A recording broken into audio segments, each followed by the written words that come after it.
आप तो कर ही देते हैं, है ना? ऐसे कूद कूद के पढ़ाता हुआ। चलिए स्टार्टिंग तो लेते हैं हम लोग। छोटी सी यूनिट थी, फटाफट खत्म हो जाती। गुड आफ्टरनून जी, है ना? तो फिर ऑर्गेनिक का टेंशन रहता, ऑर्गेनिक की 2 यूनिट कर लेते हैं, ठीक है? तो कोऑर्डिनेशन केमिस्ट्री का कमिटमेंट था हमारा।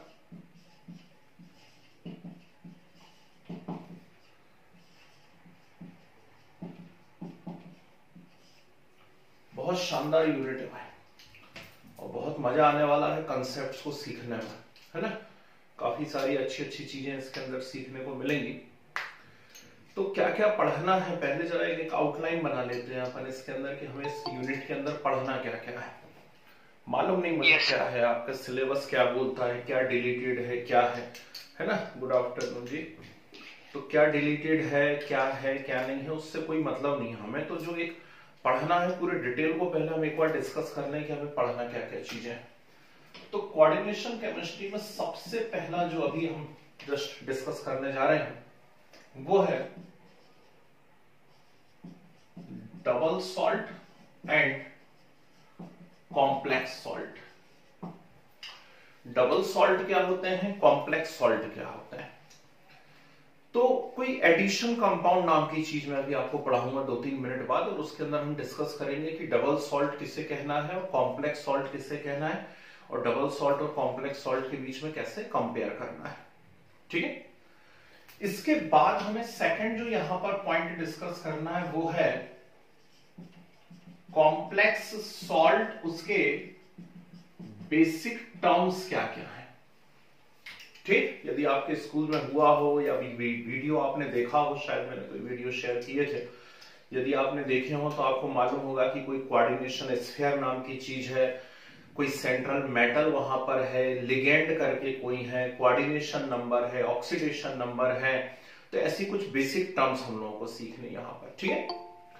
बेसिक टर्म्स जब एक बार सीख जाएंगे तो बेसिक टर्म्स के बाद नेक्स्ट जो हम पॉइंट डिस्कस करेंगे, थर्ड, EAN नाम की एक बात आपको सिखाने वाला हूं, इफेक्टिव एटॉमिक नंबर। कंफ्यूज नहीं होना, जो आपने पुरानी किसी क्लासेस के अंदर या किसी यूनिट में पढ़ा है वो ENC था। ENC इफेक्टिव न्यूक्लियर चार्ज था, ये इफेक्टिव न्यूक्लियर चार्ज नहीं है, ये EAN है। और EAN मतलब क्या है, इफेक्टिव एटॉमिक नंबर है ये, है ना? तो EAN हमको यहां पे डिस्कस करना है। EAN के बाद हम आगे बढ़ेंगे और सीखेंगे IUPAC। 11th में आपने ऑर्गेनिक के IUPAC सीखे हैं, यहां पर हम लोग इनको ऑर्गेनिक इनके IUPAC सीखेंगे, कोऑर्डिनेशन कंपाउंड या कॉम्प्लेक्स कंपाउंड के, है ना? जैसे याद करो, सेमी परमेबल मेम्ब्रेन में अक्सर पूछता रहता हूं, आपको बताता रहता हूं। और सेमी परमेबल मेम्ब्रेन का फार्मूला आप लोग क्या कहते हैं? तो सेमी परमेबल मेम्ब्रेन का फार्मूला आप लोग कहते हैं Cu2FeCN6 कहते हैं। तो Cu2FeCN6 क्या उसका IUPAC नेम बनने वाला है? कैसे बनने वाला है? अभी अभी हम लोगों ने मेटलर्जी यूनिट पढ़ी हुई है, तो मेटलर्जी यूनिट के अंदर ध्यान करो, लीचिंग में हम लोगों ने मेक आर्थर फॉरेस्ट प्रोसेस, तो सिल्वर और गोल्ड को सेपरेट किया था, तो वो भी कुछ कॉम्प्लेक्स कंपाउंड टाइप के बना रहे थे, है ना? तो ऐसी काफी सारी हमको IUPAC नेमिंग यहां पर सीखनी है। IUPAC नेमिंग के बाद हम लोग यहां पर सीखने वाले हैं आइसोमेरिज्म। सेम वैसा ही जैसा आप लोगों ने 11th में पढ़ा, वो ऑर्गेनिक का IUPAC था, ये जो है ये कोऑर्डिनेशन का IUPAC, फिर वो ऑर्गेनिक का आइसोमेरिज्म था, ये इसका आइसोमेरिज्म रहेगा, है ना? आइसोमेरिज्म के बाद नेक्स्ट और एक बहुत ही इंपॉर्टेंट चीज हम लोग पढ़ेंगे, CFT, ठीक? पहले VBT बताऊंगा, VBT के साथ में आपको बताऊंगा CFT, crystal field theory, and VBT, valence bond theory, ठीक? नाम सबको सुना सुना लगना चाहिए भाई, इतनी स्टडी हमारी होनी चाहिए, इतनी बातें आनी चाहिए। तो VBT CFT हम लोग पढ़ेंगे, और यहां पर हमारे सामने जो टर्म आएगी वो है हाइब्रिडाइजेशन, ठीक? और हाइब्रिडाइजेशन के साथ कुछ क्रिस्टल फील्ड स्प्लिटिंग नाम की चीज हमको देखने को मिलेगी। क्या? Crystal field splitting. अच्छा बताओ, T2G और EG कितनों को मालूम है, कितनों को याद है अभी तक? T2G क्या होता है, EG क्या होता है? जल्दी से बोल के बताना मुझे। नहीं भूल गए? चलो ठीक है। डी ऑर्बिटल थे 5, dxy, dyz, dzx, dx² y² and dz²। तो उनको दो पार्ट में हम लोगों ने डिवाइड किया था, नहीं किया था? T2g triply degenerate orbital and EG doubly degenerate orbital. चलिए अच्छा है, सब लोग भूल गए। तो हम लोग यहां पर पढ़ेंगे CFT VBT, ठीक, पहले VBT पढ़ेंगे फिर CFT पढ़ेंगे और साथ में हाइब्रिडाइजेशन डिस्कस करेंगे। नेक्स्ट जो आपको यहां पर पॉइंट देखना है वो आपकी बुक में एकदम शुरुआत में दिया हुआ होगा, लेकिन मैं उसको लास्ट में पढ़ाता हूं और इसके साथ हमारा ये वाला पोर्शन खत्म हो जाता है। That is Werner's coordination theory.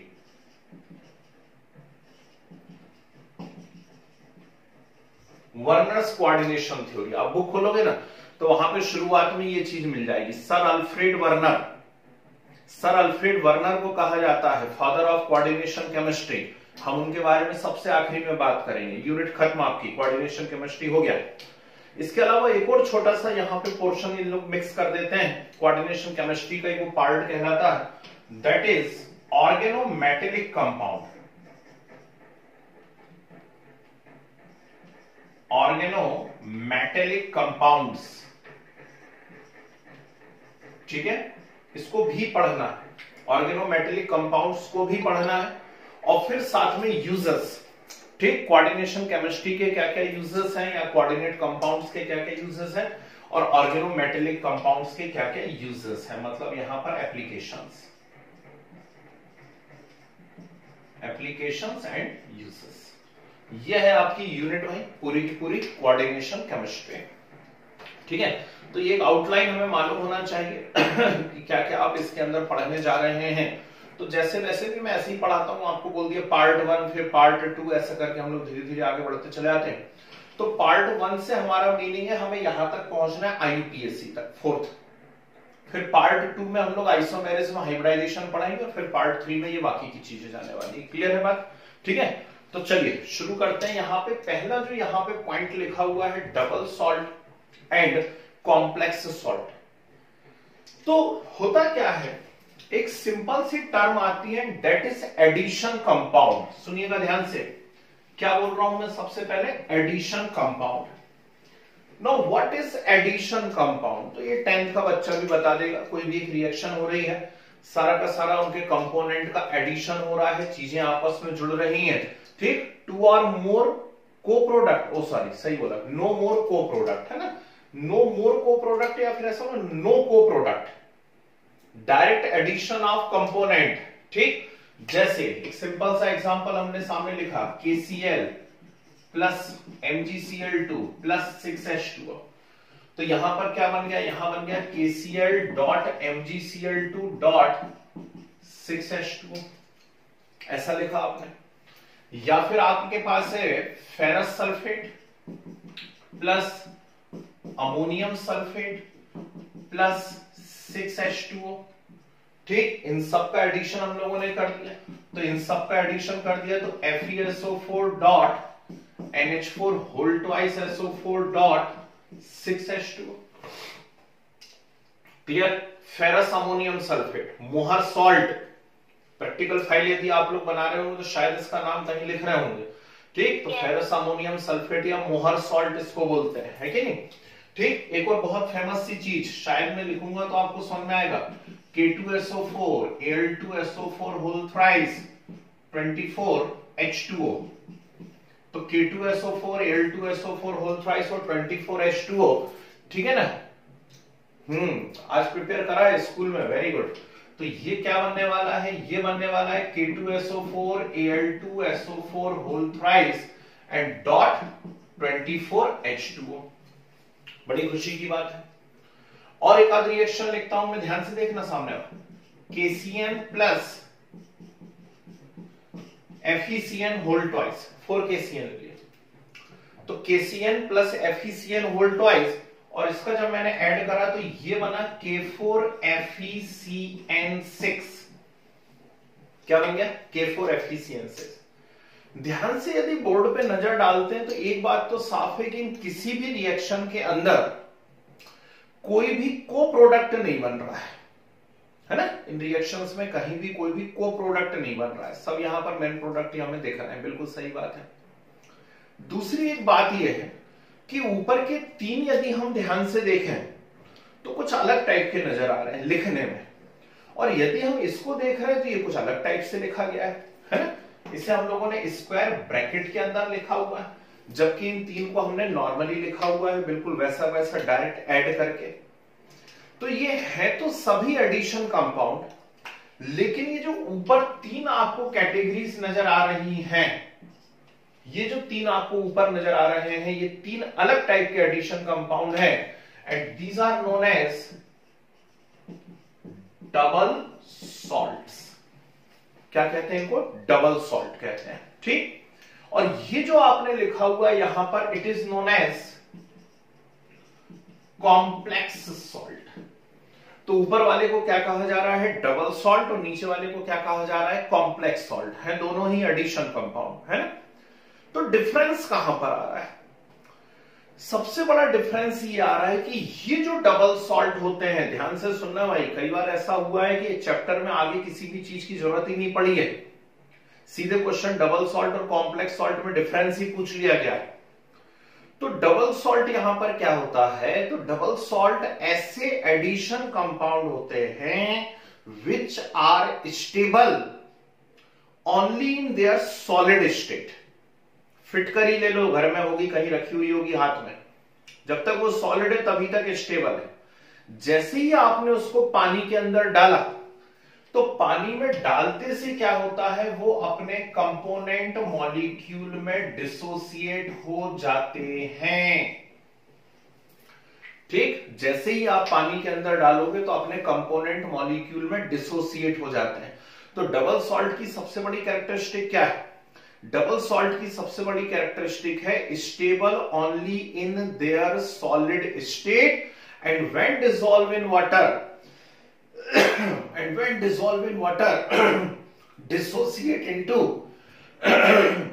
dissociate into component molecule, ठीक। तो काय में टूट जाते हैं? अपने कंपोनेंट मॉलिक्यूल में टूट जाते हैं। और एक और मजेदार बात कि ये जो कंपोनेंट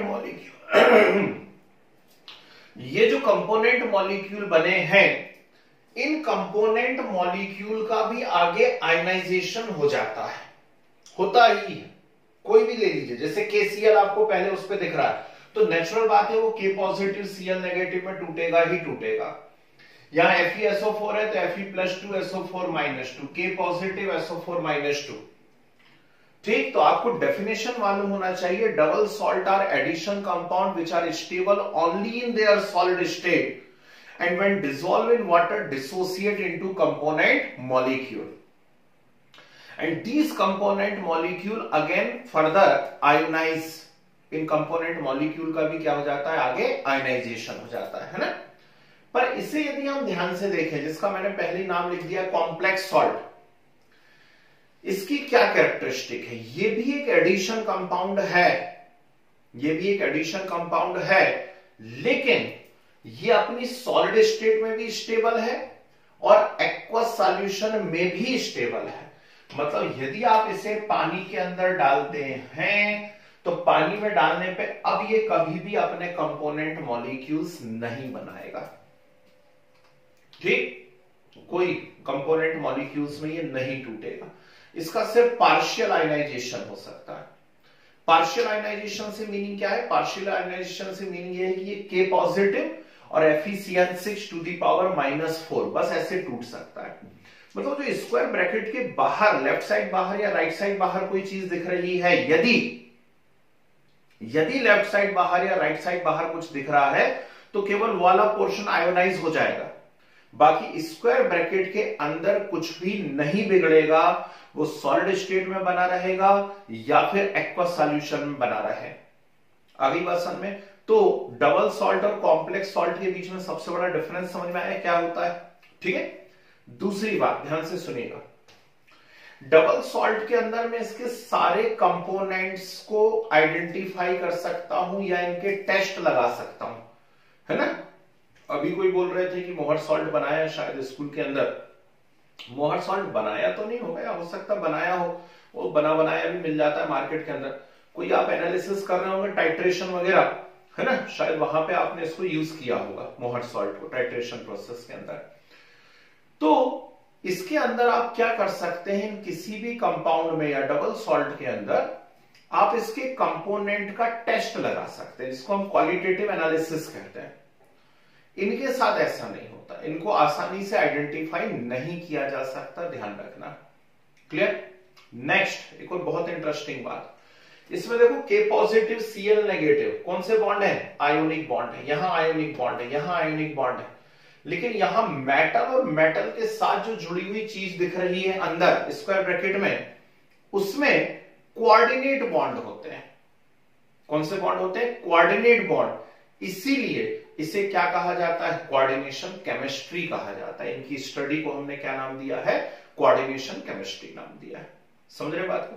तो ये कुछ बेसिक डिफरेंस है डबल सॉल्ट और कॉम्प्लेक्स सॉल्ट के बीच में। अभी 5 मिनट बाद अपन लोग लिखेंगे इनको, ठीक। अब मैं आगे की टर्म्स बता रहा हूं जिनके बिना आपका काम चलेगा नहीं। इस चैप्टर के अंदर यदि चैप्टर पढ़ना है तो वो टर्म्स आपको आना ही चाहिए, है ना। तो कौन कौन से टर्म्स हैं जरा ध्यान से देखिएगा। मान लीजिए इसी को लेते हैं हम, ये अपना फेवरेट एग्जांपल है K4FeCN6। यदि ऐसा लिखा हुआ है K4FeCN6, बस ऐसा लिखा हुआ है यदि, ठीक, कहीं कोई इसके ऊपर चार्ज नहीं दिख रहा है, प्लस माइनस कुछ नहीं दिख रहा है, तो हम इसे कहा करते हैं कॉम्प्लेक्स सॉल्ट। क्या कहते हैं इसको, कॉम्प्लेक्स सॉल्ट कहते हैं, ठीक है।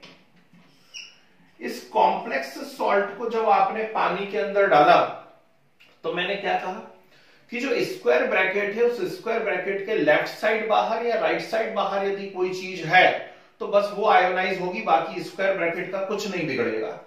तो मान लीजिए हमने इसको पानी के अंदर डाला तो ये K पॉजिटिव अलग हो गए और FeCN6 टू दी पावर -4 ये पोर्शन अलग हो गया, ठीक है। K पॉजिटिव अलग हो गया और FeCN6 टू दी पावर -4 ये अलग हो गया, है ना। ये जो K पॉजिटिव आए हैं, ध्यान से सुनिएगा, लेफ्ट साइड बाहर या राइट साइड बाहर यदि कोई चीज आई है और वो आयन बना करके अलग हो रही है तो उसे हम क्या कहते हैं, कोई नाम बोलेगा इसका जल्दी से, काउंटर आयंस। क्या कहोगे आप इनको, काउंटर आयंस कहोगे, ठीक। लेफ्ट साइड या राइट साइड बाहर यदि कोई चीज है तो आप उन्हें क्या नाम दोगे, काउंटर आयन। अब इस चैप्टर में सबसे इंपॉर्टेंट जो चीज होती है वो होती है कोऑर्डिनेशन स्फीयर। क्या बोला मैंने, सुना, सबसे इंपॉर्टेंट चीज होती है कोऑर्डिनेशन स्फीयर। कोऑर्डिनेशन स्फीयर से मीनिंग क्या है, ये जो स्क्वायर ब्रैकेट बना हुआ है ना, इस स्क्वायर ब्रैकेट को कहते हैं कोऑर्डिनेशन स्फीयर।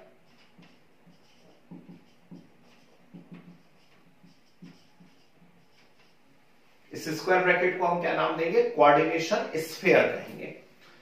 इसके अंदर जो पोर्शन है, कोऑर्डिनेशन स्फीयर के अंदर जो पोर्शन है उसे आप कहेंगे नॉन आयनाइजेबल पोर्शन।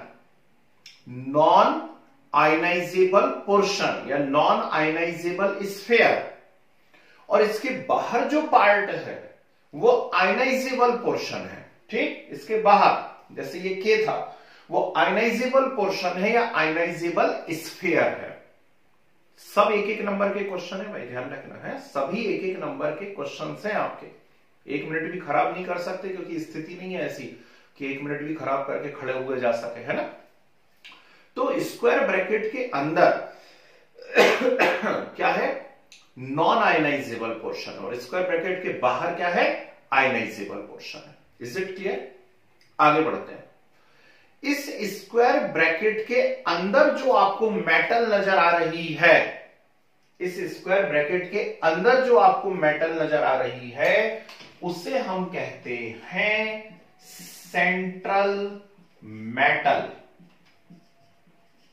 क्या कहते हैं, सेंट्रल मेटल। और मोस्ट ऑफ द केसेस में वो आयन फॉर्म में रहती है। जैसे यहां पे इसमें Fe के ऊपर +2 चार्ज है, कैसे निकाला सीखेंगे अभी, है। तो इसमें Fe के ऊपर +2 चार्ज है तो मोस्ट ऑफ द कंडीशन में वो आयन फॉर्म में रहती है, इसलिए जब आप बुक में देखोगे तो उसमें आपको टर्म में सेंट्रल मेटल आयन लिखा हुआ मिलेगा। कुछ कुछ कंपाउंड ऐसे रहते हैं जिसमें इनके ऊपर जीरो चार्ज भी होता है, कुछ कुछ कंपाउंड में इनके ऊपर जीरो चार्ज भी होता है, ध्यान रखना। ठीक, तो कोई बात नहीं, आप सेंट्रल मेटल कह लीजिए या सेंट्रल मेटल आयन कह लीजिए। किससे कहोगे? स्क्वायर ब्रैकेट के अंदर जो मेटल लिखी है, ये एक हो सकती है, दो हो सकती हैं, ठीक है ना। हमारे पास दो वाले केस है नहीं, सिर्फ IUPAC नेमिंग में हम सीखेंगे दो वाले केस, नहीं तो एक तो होगी। ओके, मेटल के अलावा जो कुछ भी लिखा हुआ है, मेटल के अलावा, जैसे मेटल यहां Fe है, अब Fe के अलावा क्या लिखा हुआ है? Cn लिखा हुआ है। तो मेटल के अलावा जो कुछ भी लिखा हुआ है उसे कहा जाता है लिगेंड। ठीक, मेटल के अलावा जो लिखा हुआ रहता है उसको क्या कहा जाता है? लिगेंड कहा जाता है। इंपॉर्टेंट टर्म है, मालूम होना चाहिए। ठीक, क्या कहोगे आप इसको? लिगेंड कहोगे या लिगेंड्स कहोगे। कौन होते हैं लिगेंड्स? लिगेंड्स होते हैं लुईस बेस। अब कहोगे लुईस बेस कौन होते हैं? हमें तो ये भी नहीं मालूम है ना। मतलब electron donor, lone pair of electron donor. कैसी मजेदार बात है। अभी तक जो हम मेटल की डेफिनेशन पढ़ते आए हैं इतने लंबे सिलेबस में, उसमें हम हमेशा मेटल को इस नजर से देखते हैं कि मेटल इलेक्ट्रॉन डोनेट करने वाली है और दूसरा कोई जो है वो इलेक्ट्रॉन को क्या करने वाला है? रिसीव करने वाला है। यही मेटल की पहचान है हमारी नजर में आज तक। लेकिन अब इस चैप्टर में हमको एक नई बात सीखने को मिलने वाली है कि अब कोई दूसरा इलेक्ट्रॉन को डोनेट करेगा और मेटल्स उस इलेक्ट्रॉन को क्या करेंगी? रिसीव करेंगी। ठीक है ना। और अभी अभी आप लोगों को मैंने ट्रांजिशन मेटल चैप्टर पढ़ाया है और ट्रांजिशन मेटल की कैरेक्टरिस्टिक में हमने लिखा है कोऑर्डिनेट कंपाउंड फॉर्मेशन। वो उनकी कैरेक्टरिस्टिक है। क्यों है? जल्दी से बोल के बता दो। क्योंकि ट्रांजिशन मेटल्स के अंदर क्या होते हैं? Vacant D orbit. तो जो भी इलेक्ट्रॉन यहां पे लिगेंड डोनेट करने वाले हैं उन इलेक्ट्रॉन्स को ट्रांजिशन मेटल बहुत आसानी से रिसीव करने वाली है। हर एक टर्म आपको अच्छे से क्लियर होनी चाहिए। पढ़े किसी चीज को तो अच्छे से पढ़े, नहीं तो ऐसा आधा अधूरा पढ़ के टाइम भी खराब करा अपन ने, है ना, और चीज भी नहीं समझ में आई, क्वेश्चन भी नहीं बने। तो 3 टर्म मैंने आपको बता दी, 4 बता दी। काउंटर आयन समझ में आ गया है। काउंटर आयन कहां पर होते हैं? आयनाइजेबल पार्ट या आयनाइजेबल स्फीयर में होते हैं। स्क्वायर ब्रैकेट जो बनता है उसको कोऑर्डिनेशन स्फीयर या नॉन आयनाइजेबल स्फीयर कहा जाता है। उसके अंदर जो मेटल होती है उसको सेंट्रल मेटल कहा जाता है। मेटल के अलावा जितनी जो कुछ भी चीजें दिखें वो सब लिगेंड होते हैं। लिगेंड कौन होते हैं? लिगेंड लुईस बेस होते हैं। ठीक है, लिगेंड क्या होते हैं? लुईस बेस होते हैं जो लोन पेयर ऑफ इलेक्ट्रॉन को डोनेट करते हैं। ओके, कितने टाइम्स है लिगेंड? जैसे यहां पर CN6 लिखा हुआ है तो लिगेंड कितने टाइम्स है वो क्या कहलाता है? वो कहलाता है उसका कोऑर्डिनेशन नंबर। क्या कहलाता है? मेटल का कोऑर्डिनेशन नंबर कहलाता है। इतनी टर्म समझ में आई सभी लोगों को? ठीक, ये लेफ्ट साइड हमने क्या लिखा हुआ था? कॉम्प्लेक्स सॉल्ट, क्योंकि ये नॉन आयनाइजर फॉर्म में था। यहां पर इस स्क्वायर ब्रैकेट के ऊपर एक चार्ज लगा हुआ है ना, तो इसको हम कहेंगे कॉम्प्लेक्स आयन। क्या कहोगे आप इसको? कॉम्प्लेक्स आयन कहोगे। क्लियर? तो ये है भाई आपके चैप्टर की शुरुआत। सबसे पहले हमें यहां पर एडिशन कंपाउंड पढ़ने हैं। एडिशन कंपाउंड में डबल सॉल्ट और कॉम्प्लेक्स सॉल्ट के बीच में डिफरेंस पढ़ने हैं। इसके बाद बेसिक टर्म्स में ये सारी चीजें देखनी है, एक एक का डिटेल देखना है ना। तो थोड़ा सा स्पीड पकड़ लेते हैं, एटलीस्ट इतने नोट्स तो बनाते हैं हम लोग, है ना। ठीक, चलो शुरू करो जरा। बना लिए हैं क्या किसी ने पहले से नोट्स? नहीं बनाए? तो चलो शुरू करते हैं। डालिए हेडिंग, डालिए। चैप्टर का नाम तो डाल दिया, coordination chemistry, addition compounds. Addition compounds लिखे। Compounds formed bye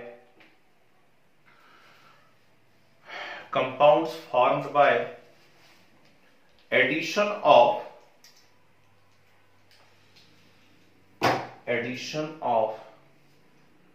2 or more compounds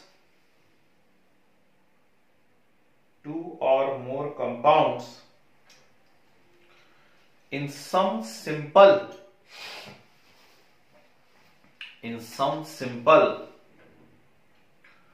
stoichiometric proportion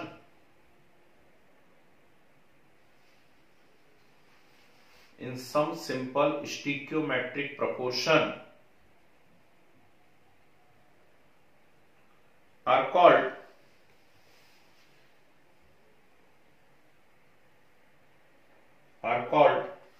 addition compounds.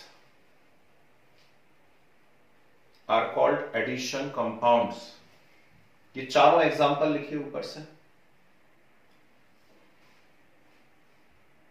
As it is note कर लीजिए चारों के चारों एग्जांपल्स।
हो गया।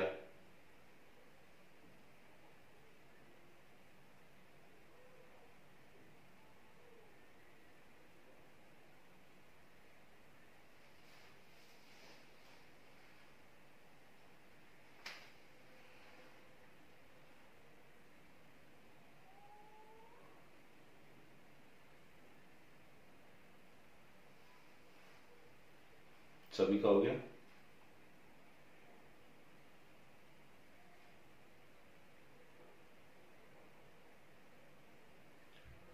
ठीक है, एरो का साइन बनाकर लिखिए। Addition compound are of following two types. Addition compound are of following two types. दो कॉलम बनाइए, लेफ्ट साइड लिखिए डबल सॉल्ट, राइट साइड लिखिए कॉम्प्लेक्स सॉल्ट। लेफ्ट साइड लिखिए डबल सॉल्ट, राइट साइड लिखिए complex salt.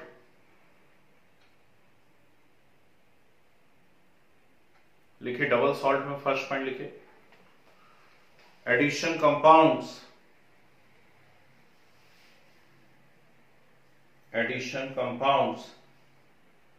which are stable only in their addition compound which are stable only in their solid state, which are stable only in their solid state. Complex salt में लिखे addition compound which are stable, addition compounds which are stable in their solid state,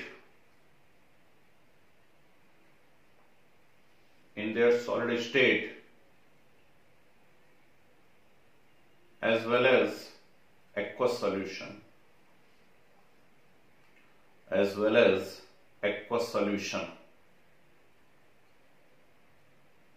ठीक है। Next double salt में लिखे when dissolve in water dissociate into component molecules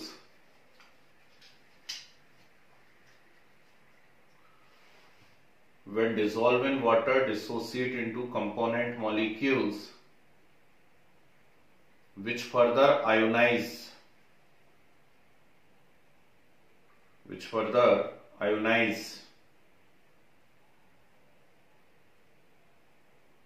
यहां पे लिखे not dissociate into component molecules, not dissociate into component molecules, only partial ionization may takes place.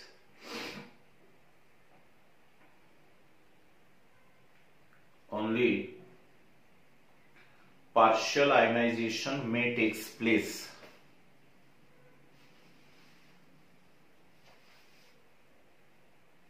ठीक है. Next double में द कंपोनेंट, नहीं component मत लिखो, ऐसा लिखो these are ionic compounds, these are ionic compounds.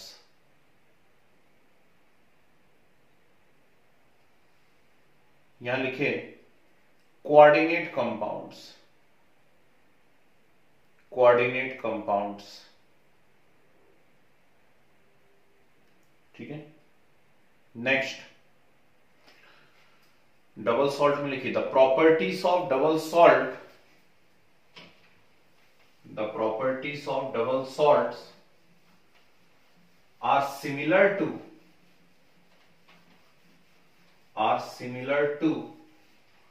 component molecules. The properties of double salts are similar to component molecules.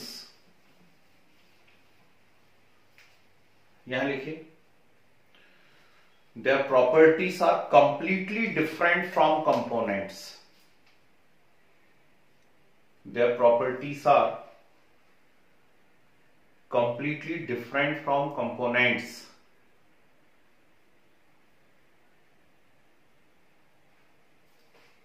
ठीक है.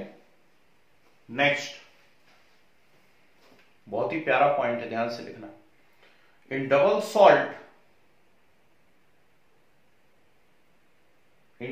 Salt metal show single valency, metal show single valency.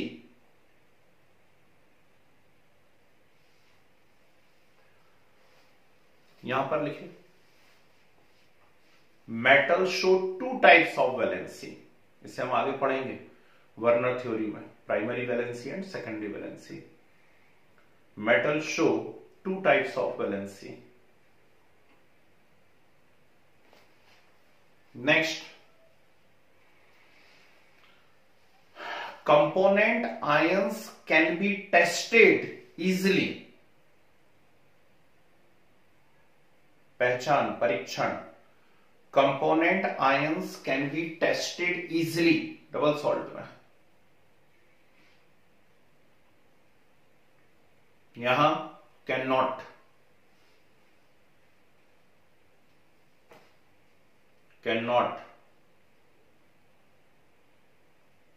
Next double salt में लिखो generally contain simple salt, generally contain simple salt in equimolar proportion. Generally contain simple salt in equimolar proportion.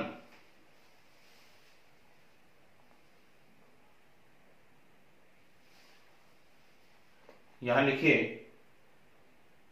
मे और may not be equimolar proportion.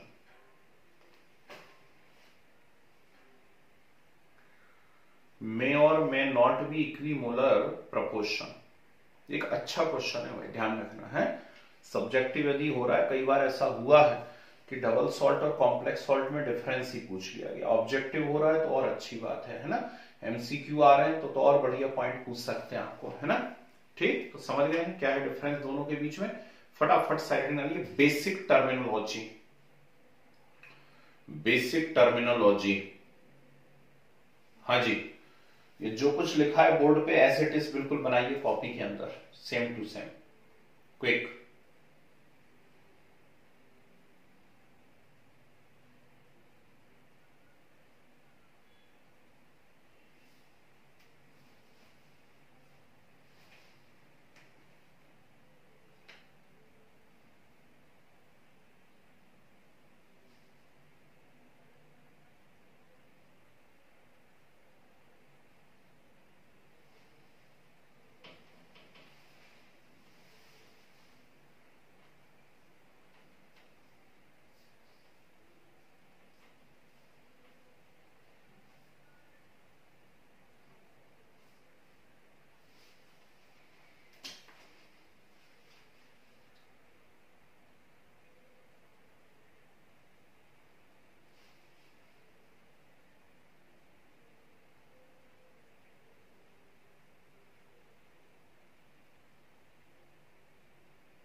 हो गया।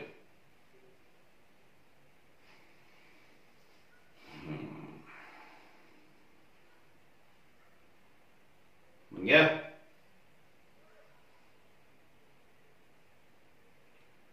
Counter ion, coordination sphere, central metal ion, ligand, coordination number. ठीक है जी, तो डालिए side में डालिए coordination sphere, side में डालिए कोऑर्डिनेशन स्फीयर।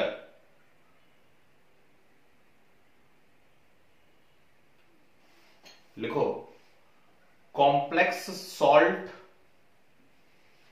और complex ion,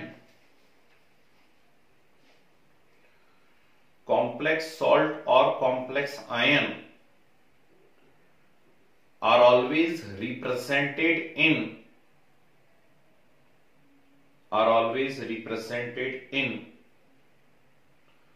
a square bracket,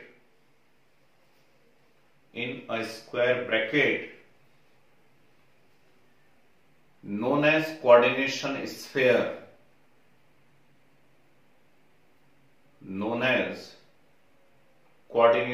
sphere, ठीक है, एरो बना के लिखिए। The part present inside the coordination sphere, the part present inside the coordination sphere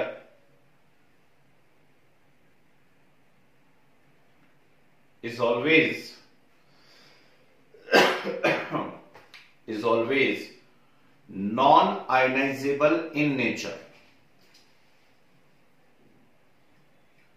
is always non-ionizable in nature। फिर the part present outside the coordination sphere, the part present outside the coordination sphere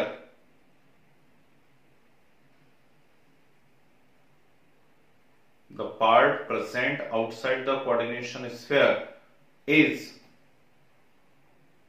ionizable in nature,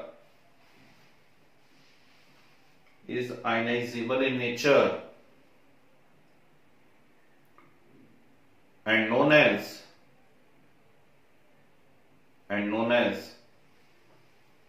ionizable sphere,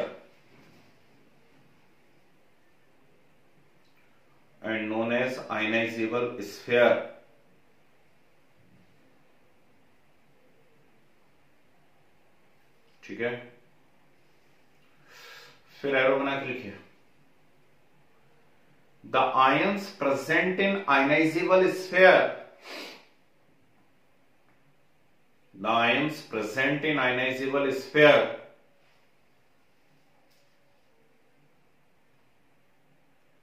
are known as counter ions,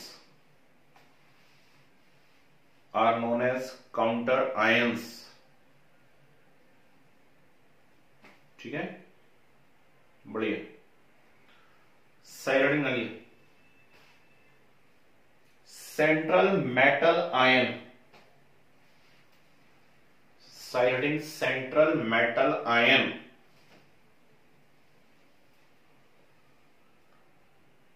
लिखिए, the metal ion, ये कभी कभी chargeless भी होती है, ध्यान रखना है ना। कभी कभी इनके ऊपर जीरो चार्ज भी होता है, पर वो बहुत कम केस होते हैं, पढ़ेंगे जरूर। The metal ion which present inside the coordination sphere,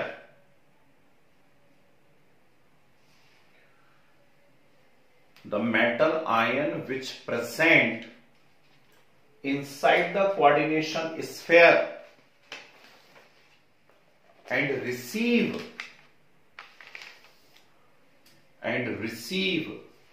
lone pair of electron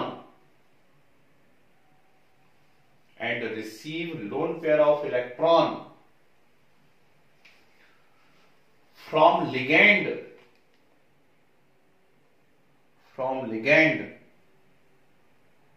is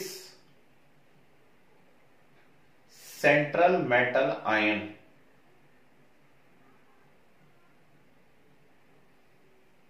central metal ion, arrow बना के लिखिए, arrow. if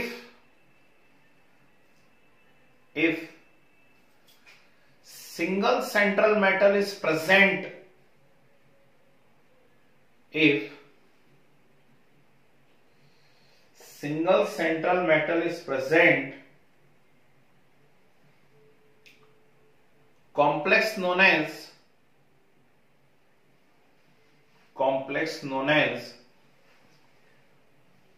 uninuclear or homonuclear,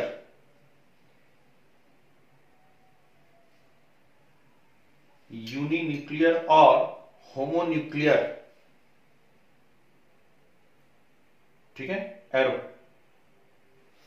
when two central metal are present,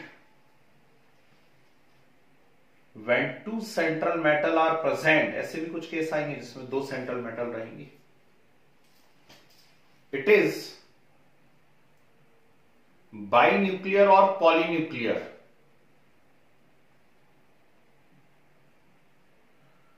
it is बाइन्यूक्लियर और polynuclear.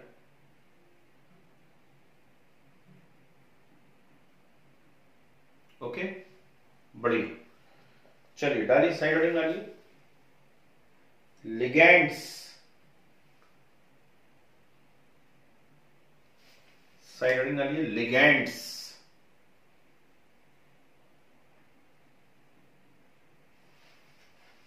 लिखो ligand, simple molecule और ions, simple molecule or ions which are capable to donate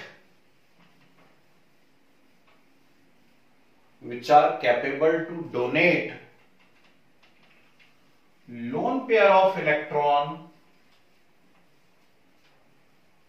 which are capable to donate lone pair of electron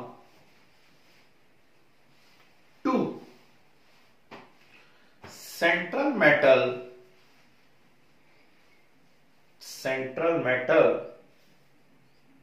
are called ligands।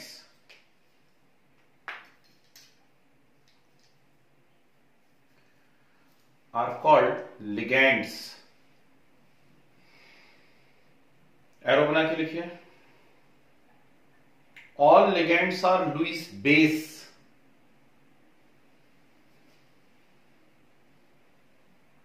all ligands are Lewis base।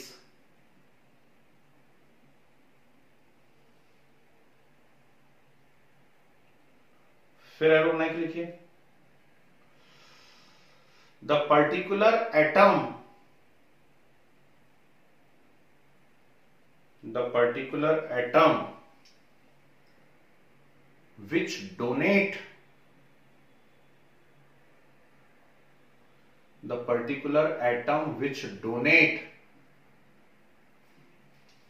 lone pair of electron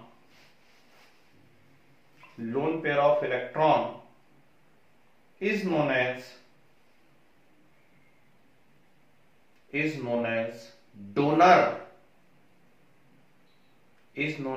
donor, or coordinating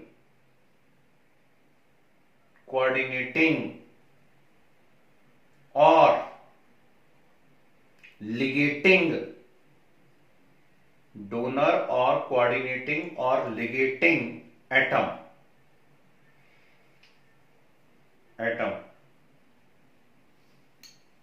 ठीक है, arrow का sign बना के लिखो। complex in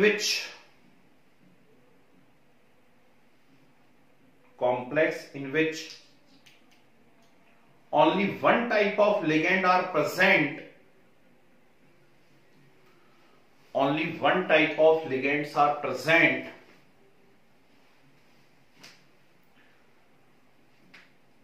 are known as homoleptic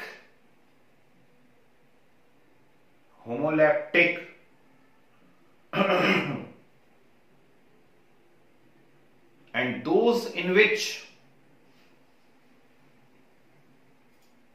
homoleptic, complex in which only one type of ligand are present are homoleptic,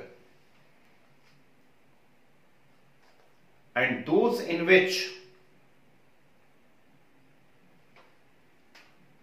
two or more type of ligand are present,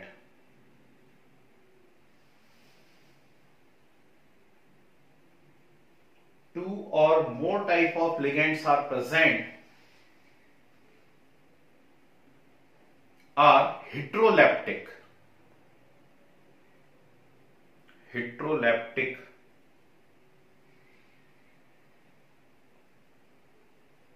ठीक है, फिर arrow का साइन बना के लिखिए। Arrow, the number of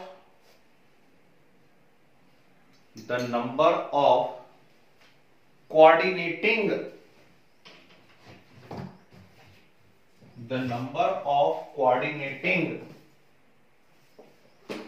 or ligating groups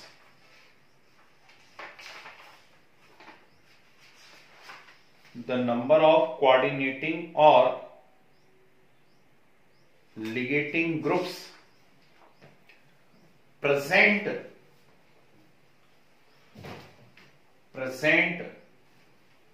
in a ligand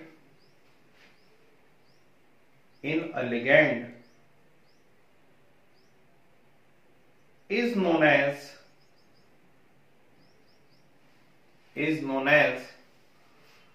denticity of ligand.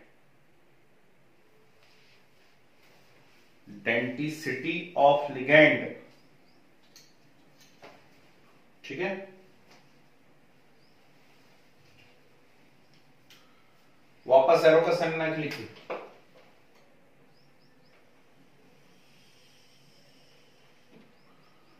On the basis of denticity,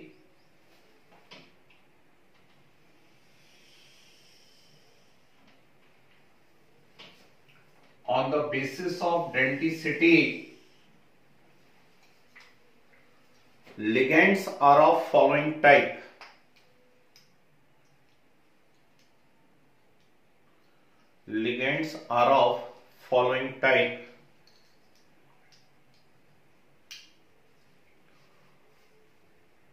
चलिए board पे देखिए जरा ध्यान से।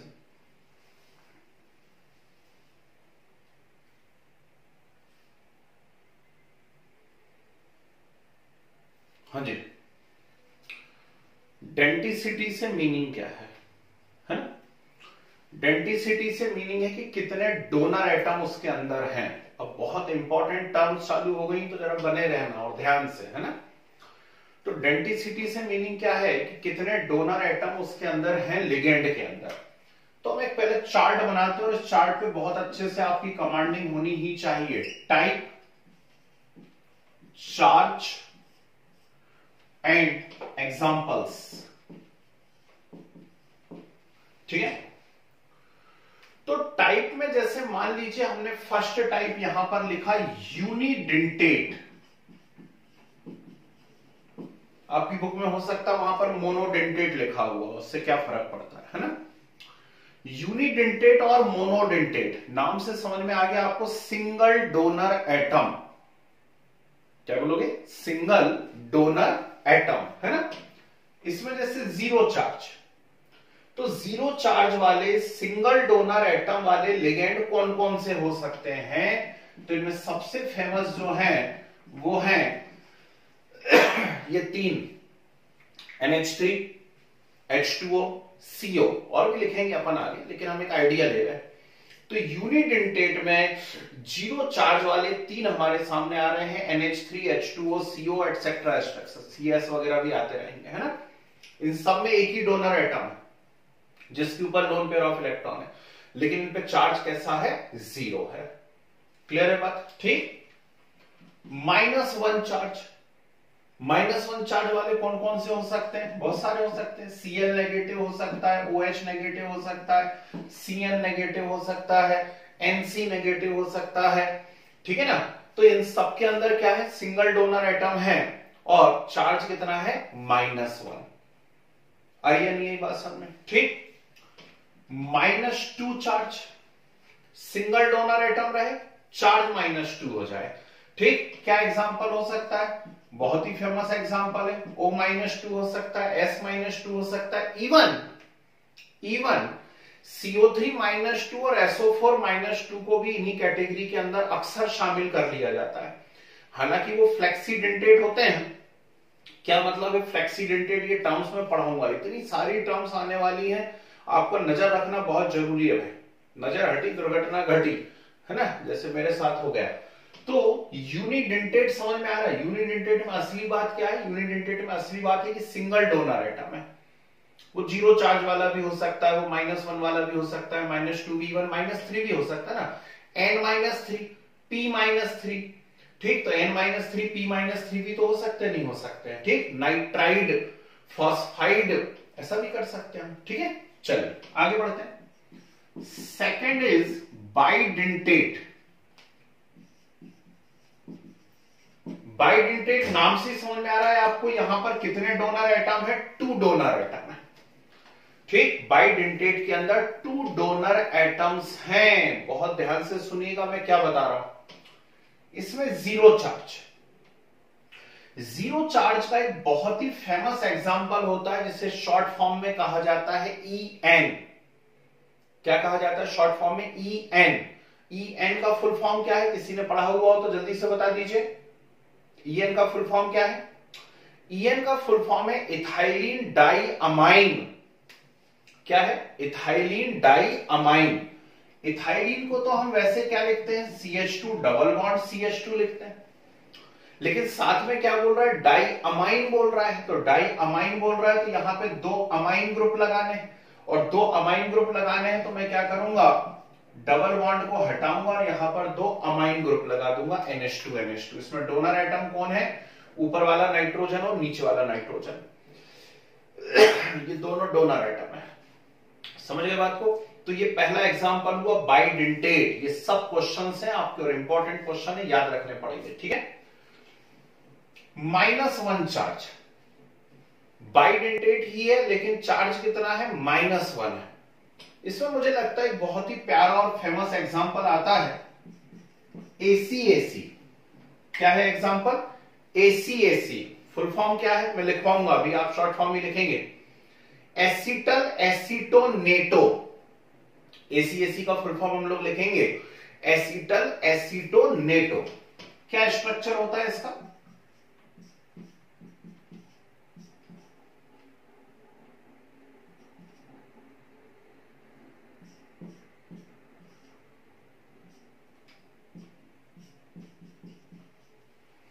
ये स्ट्रक्चर होता है एसिटल एसीटोनेटो। डोनर एटम कौन कौन है? ये भी डोनर एटम है, ये भी डोनर एटम है, लेकिन ध्यान से देखिए चार्ज कितना है इसके ऊपर? -1।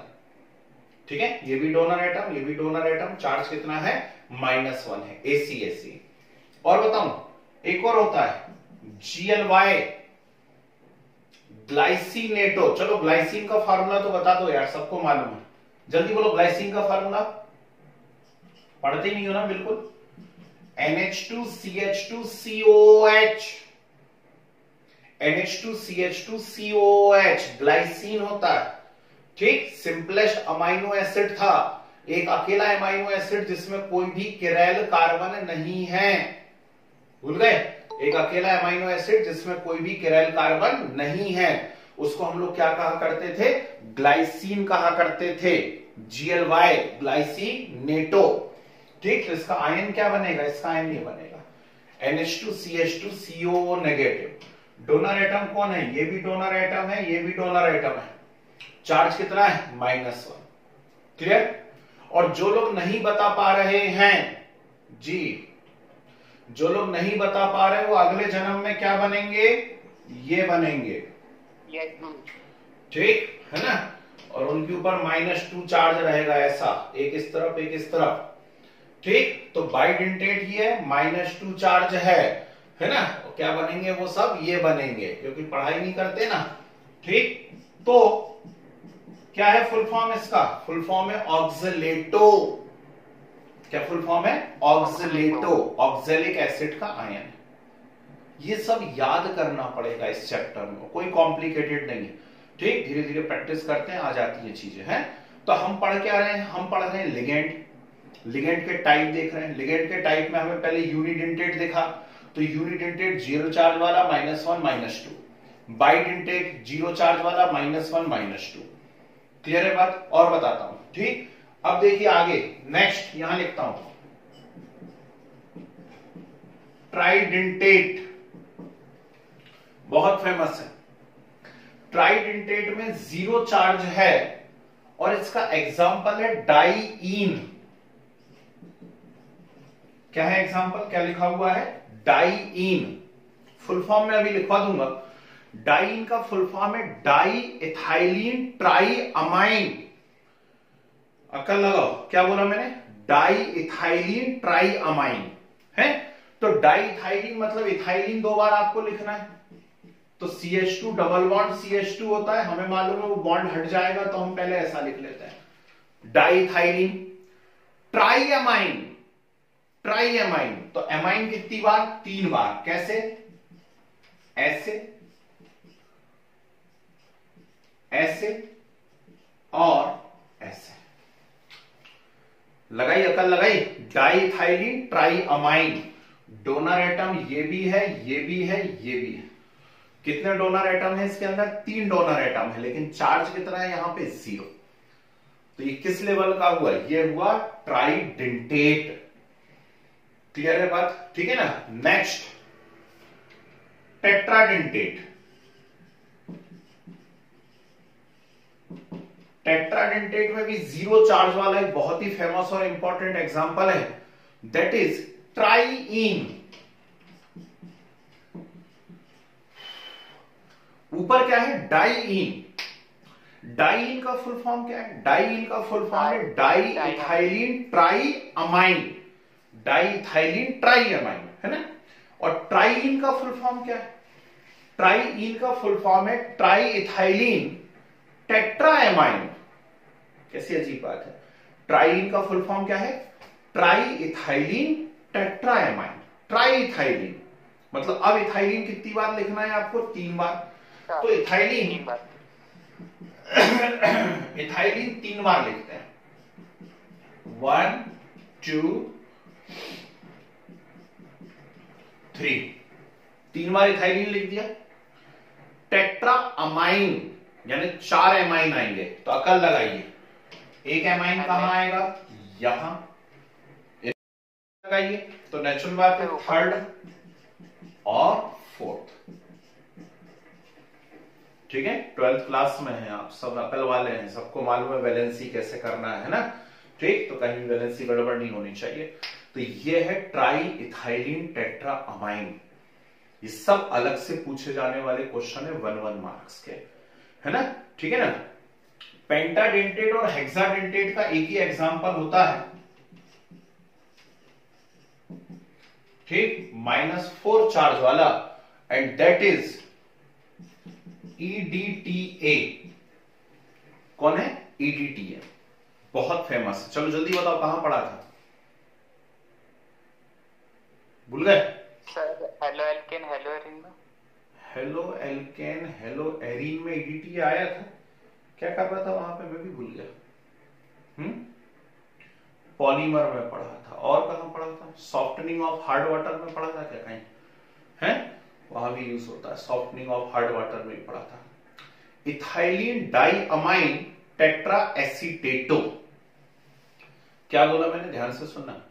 मैंने कहा इथाइलिन डाइअमाइन टेट्रा एसीटेटो, यह है EDTA का फुल फॉर्म। इथाइलिन डाइअमाइन, कहां है इथाइलिन डाइअमाइन? ये बना है बोर्ड पे बाजू में, इथाइलिन डाइअमाइन, ठीक। तो बना लो चुपचाप, इथाइलिन डाइअमाइन CH2NH2 CH2NH2, ये बन गया इथाइलिन डाइअमाइन। टेट्रा एसीटेटो, यानी 4 बार हमें एसीटेटो ग्रुप लगाना है। वैसे तो एसीटेट ग्रुप होता है CH3CO, एसीटेट क्या होता है? CH3CO, पर यदि मैं यहां CH3CO जोड़ दूंगा तो फिर कार्बन की वैलेंसी गड़बड़ हो जाएगी, है ना भाई। यदि मैं N से CH3 जोड़ूंगा तो कार्बन से 5 बॉन्ड हो जाएंगे। तो एसीटेटो ग्रुप यहां कैसे लिखा जाएगा, देखना ध्यान से, CH2CO, CH2COO, ऐसे लिखा जाएगा। तो यह है भाई ethylene diamine tetra acetato, ethylene diamine tetra acetato उर्फ EDTA। अभी लिगेंड खत्म नहीं हुए, अभी लिगेंड शुरू हुए, ठीक है। अभी लिगेंड का सिर्फ मैंने आपको डेंटिसिटी बताया है। डेंटिसिटी से मतलब क्या होता है, हाँ ना, वही मैं बोल नहीं जा रहा था, आपने पहले पूछ लिया, चलो फिर से बता देता हूं। भैया ने पूछा is there any term name ambidentate, ठीक। तो मैंने क्या कहा अभी, मैंने कहा अभी लिगेंड खत्म नहीं, अभी लिगेंड शुरू हुआ है।